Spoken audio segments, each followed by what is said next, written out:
Hey everyone, my name is Luis, and today we'll be talking about the mysteries of decolonizing sexuality. So when I say that term, decolonizing sexuality, what comes to mind? Anyone? Anyone at all? All right, cool. So the term decolonizing sexuality refers to how sexuality is influenced by culture, history, religion, and colonialism that has heavily shaped it. Basically, it's how the modern world, including Gen Z, millennials, Gen Xers, and everybody else and beyond, sees, reacts to, and engages in the fabled deed of sexy time. In this presentation, we will cover topics such as pre-colonial sexual concepts, post-colonial sexual norms, historical and modern impacts, competing theories, ethical and legal issues, and the social, health, and psychological impacts associated with these ideas. So with that, follow me on a journey to discover all things sexual and decolonizing. Next slide. Warm and fuzzy introduction on decolonizing sexuality. It's important to actually understand the topic a little deeper. So when thinking about the topic, think back to the days of European Puritans settling, or more accurately, colonizing North America, right?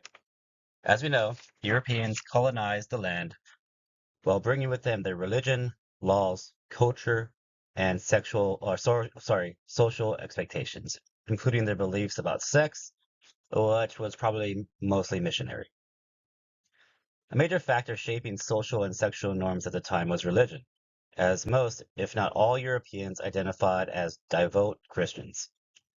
Because of these religious beliefs, strict gender roles, sexual expectations, and heterosexual relationships became standardized social norms. Anything outside of that framework was often labeled immoral, unnatural, sinful, or even witchcraft, which, historically speaking, was not exactly a great accusation to receive during that period. Some say it was even a hot topic. However, in many parts of the world outside the influence of strict colonial religious systems, some cultures continued practicing their own social and sexual traditions. These included ideas such as third genders, more fluid sexuality, and community-driven identity roles. So to bring it full circle, decolonizing sexuality means questioning the sexual and social norms established by colonial powers whose influence still affects modern society today. And just to be clear, the goal is not to attack anyone's religion or culture, but rather to understand where these systems came from and give people the opportunity to critically examine, accept, or reject them for themselves. I mean, it's literally in the title. Decolonizing sexuality, colonizers, decolonizing. The answer is hiding in plain sight the entire time. Next slide. Okay, so I noticed several ears perked up when I mentioned other cultures, third genders, and burning witches. Unfortunately, as much as I would love to explore the fascinating topic of witches, wizards, and public executions, we do have to stay on topic before the department burns me at the stake for completely derailing this lecture. So, as I mentioned earlier, in some cultures, gender was not viewed as strictly male or female. Instead, some societies recognized third genders or identities that existed outside the Western norms, as sexuality was sometimes viewed as more fluid. So one example of the concept of two-spirit identities within some indigenous North American countries. So individuals with these identities often held respected social, spiritual, or ceremonial roles within their communities. Spirituality also played a major role in many of these cultural systems, as gender and identity were often connected to community harmony, religion, and cultural traditions, rather than the strict legal and religious rules. However, as progressive and culturally unique as some of these traditions may seem today, many of them were heavily suppressed or erased altogether once colonial governments imposed European religious beliefs, laws, and social expectations onto the indigenous peoples. Next slide. Okay, so moving past the what could have been with other cultures, we're now going to discuss the impact that colonial religion had on the soon-to-be free world. As European powers expanded across the globe, their social and sexual expectations also began cementing themselves as the foundation of everyday life in many colonialized societies.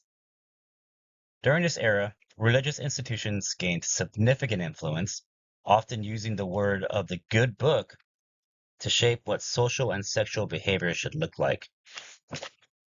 This included things like turning sex into a mortal sin unless it was blessed off by the church through marriage, codifying strict gender roles that gave men dominant leadership positions, while restricting women primarily to homemaking roles, and my personal favorite, also making certain forms of gender expression borderline illegal. Sarcasm, of course. Colonial governments also introduced laws against same-sex relationships, which somehow still exist in some countries around the world today. Odd. But regardless, it didn't stop there, right? So colonial systems also outlawed many indigenous traditions because they were viewed as immoral or uncivilized, leading to the forced assimilation through education systems and the gradual erasing of cultural practices and identities.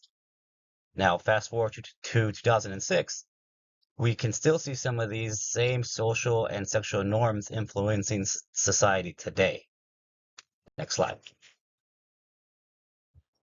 All right, now that we spent a solid amount of time talking about history, colonizers, and everybody aggressively judging each other's love lives, let's move on to the scholarly part of this presentation, so I can prove this is still technically an academic assignment. So, the first theory is a social contract theory, which basically argues that society shapes what people consider sexual norms or acceptable. In other words, one culture sees something as perfectly normal, while another culture might look at it and immediately start writing laws about it. Next up, queer theory, which challenges the idea that gender and sexuality have to fit into neat little boxes. Instead of viewing identity as strictly male or female, straight or gay queer theory suggests identity can be more fluid and socially influenced. And then we have the post-colonial theory, which focuses on how colonial powers shaped society by spreading Western beliefs, laws, cultural expectations across the world. Basically, everything we've been talking about. Finally, we have the intersectionality, which explains how different parts of someone's identity, such as race, gender, sexuality, religion, or class, all overlap and affect their experiences differently. For example, two people might identify as LGBTQ, but their experiences could still be completely different depending on the culture, race, religion, or economic status. Of course, not everybody agrees on these theories or perspectives. Some people strongly support traditional social and religious norms, while others advocate for progressive and inclusive views surrounding sexual and identity. Basically, everything that's going on today.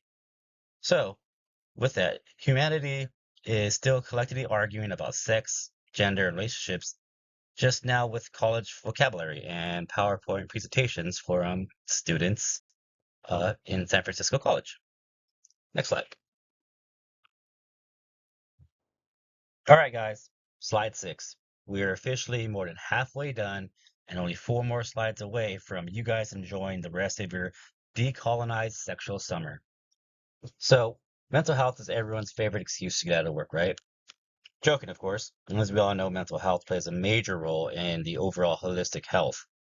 However, we have seen that LGBTQ individuals report higher rates of anxiety, depression, social isolation, and mental struggles, often connected to discrimination, rejection, or social stigmas. Combine that with the fact that discrimination and religious stigmas are still very much alive and well in certain places in the world, and it doesn't make for a great mix. So as some countries still criminalize same-sex relationships or heavily restrict gender expectations, while other places continue debating on LGBTQ rights like man on man or woman on woman was just discovered on the alternate culture slide in this presentation. Now mix in healthcare concerns such as fear of judgment, discrimination, or social backlash and many people feel discouraged from seeking treatment or openly discussing sexual health with medical professionals. Now, lastly, if we sprinkle in a daily dose of religion, politics, media, and social media, constantly telling people how they should act, drink, dress, eat, love, have sex, and we end up with a full cake of confusion, conformity, and occasional overcorrection. So even through the colonial empire themselves are mostly gone, many of the social and sexual expectations they helped establish are still very much alive in the modern society today. Next slide. Okay, let's shift out of the doom and gloom gear for a moment and start moving towards the light at the end of the decolonized tunnel of sexuality, which hopefully ends in actual solutions instead of another centuries-long argument about who people are allowed to kiss. Believe it or not, a lot of evidence suggests that one of the best approaches to decolonizing sexuality is me, or I guess another word being educators, specifically inclusion education from people trying to help others better understand sexuality, relationships, identity, and communication. And no, inclusive education does not mean forcing people to believe one thing or another. It simply means providing accurate, research-based information about relationships, consent, sexual health, gender, and identity. Studies show that better education often reduces stigma, improves safety, and encourages healthier communication between individuals and communities. Another important concept is trauma-informed care. This approach recognizes that historical discrimination, rejection, and social stigma can affect how individuals interact with healthcare systems and social society in general. Basically, if generations of people were judged, punished, excluded, or told they were immoral for existing, they might not instantly trust institutions suddenly showing up saying, hey guys, we're cool now. LGBTQ affirming support systems also have been shown to improve mental health outcomes. Acceptance, support communities, and affirming care can reduce depression, anxiety, and the feelings of isolation. Overall, research consistently shows that inclusive evidence-based approaches to education and healthcare tend to produce healthier social, emotional, and mental health outcomes for diverse populations. Next slide. All right, now that we are all armed with a decent baseline understanding of decolonizing sexuality, we're going to continue today's class by arguing with random strangers on the social media platform of your choice, and then transition into ethical and legal issues. Joking, of course. The last time we tried this, I somehow dropped 2 stars on Rate My Professor, so not a great time. As you might expect, religious and progressive social norms are often at odds with one another. Many traditional religious groups continue holding beliefs surrounding gender roles, relationships, and sexuality that often conflicts with modern LGBTQ inclusive perspectives. On one hand, many people argue that inclusion, autonomy, and equal treatment should take priority when discussing sexuality and identity. This creates an ongoing legal and ethical balancing act between religious freedom, personal beliefs, and the protection of individual rights. LGBTQ legal protections also dramatically change depending on where you're at in the world. Some countries actively protect LGBTQ rights through anti-discrimination laws and marriage protection, while others still criminalize same-sex relationships or heavily restrict gender expression. Education policies have also become a major battleground. Debates continuing over what schools should teach regarding gender, sexuality, consent, and identity, where other people argue with progressive sexual norms. One thing is very clear, though. Society is still actively debating these issues in real time, and these conversations are not probably going to end anytime soon. Again, especially after the last time we ran the whole class versus social media experiment. Those are 2 stars that will be gone forever. Next slide. All right, guys, slide 9. As I'm probably just as tired of hearing my voice as you are, I'm going to keep this one short and effective. So insert clever comment here, followed by your awkward cringe smile. All right, and cool. So one major takeaway from this presentation is that many modern social and sexual norms did not just appear randomly. A lot of them were shaped by history, religion, colonial systems, media, and politics. Today, social media and entertainment consistently influences how people think they should act, look, date, or even express themselves. Younger generations are also beginning to question older social norms and challenge systems that previous generations may have simply accepted without any discussion. At the end of the day, the goal of critical thinking is not to blindly accept or reject ideas, but to understand where those ideas came from and decide for yourself whether you want to believe. Basically, history still affects sexuality, and the internet is definitely not making things less complicated. Next slide. We did it. Guys, we made it. Just 109 more words, and you're officially out of here.